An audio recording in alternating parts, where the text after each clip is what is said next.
As Bill Nelson frets about Broward County and Rick Scott fumes over Broward County, and we have to deal with voting delays once again from Broward County, and we're facing another election dispute focused largely on Broward County. It brings us now to our question of the week submitted by our viewer Alan Brown, who likely speaks for many when he asks, why is Broward County always a problem? Well, you could say this one goes back to Jeb Bush. What do you mean by that?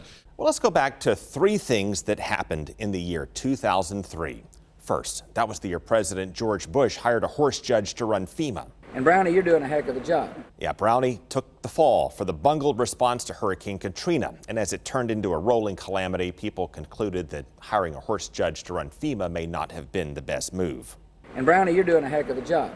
To run an organization like FEMA, you need an expert in logistics, an organization, and numbers, and a master at keeping things between the lines.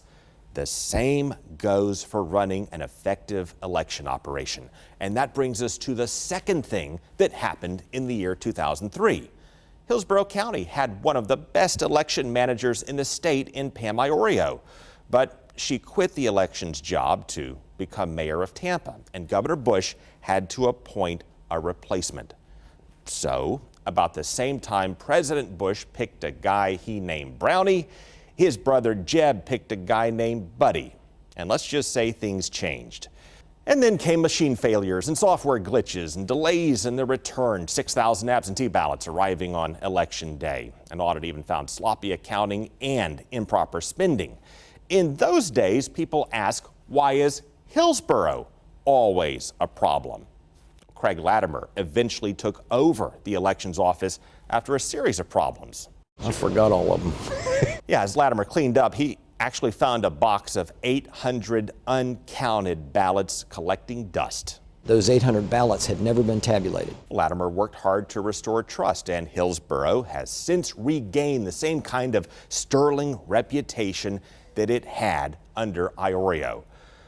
But then there's this third thing that also happened in 2003 that just keeps happening to this day in South Florida.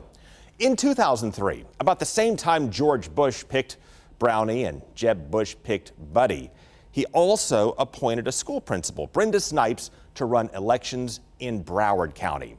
He was trying to improve the Broward operation after a bungled primary and other problems the year before. Fix that mess as fast as I can. But instead, Broward has been reeling with blunders ever since. Blunders that include illegally destroying ballots, releasing election returns while people were still voting. Oops, you weren't supposed to do that? Yeah. Bungling ballots, botching voter ID cards, of course, lagging and counting votes. They even printed ballots in 2016 and left off the medical marijuana amendment. And it goes from Amendment 1 to Amendment 3. There's no Amendment 2 on it.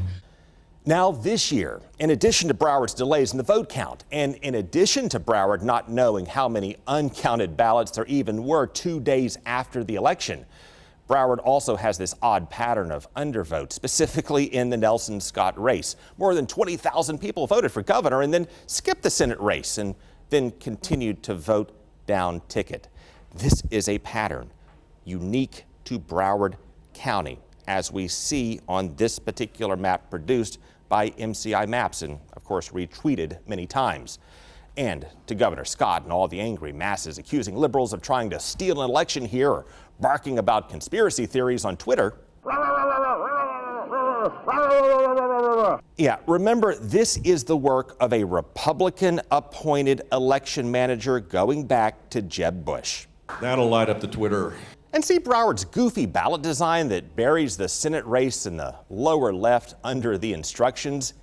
If that's the reason why so many people skip voting for Senate in Broward, way out of proportion with every other county in the state, it will have been yet another goof that will have cost Bill Nelson many more votes than Rick Scott. Please clap. And that's the problem with claiming this is part of some sort of liberal conspiracy to commit fraud. When people ask, why is it always Broward? Remember the history and circumstances. Remember that fraud requires careful planning and skill to pull off. Remember FEMA after Hurricane Katrina. remember the prior failed rescues in the Pacific and how the stranded castaways ask, why is it always Gilligan? Gilligan did not commit fraud.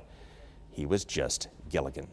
Alan Brown, I hope that at least helps answer your question of the week.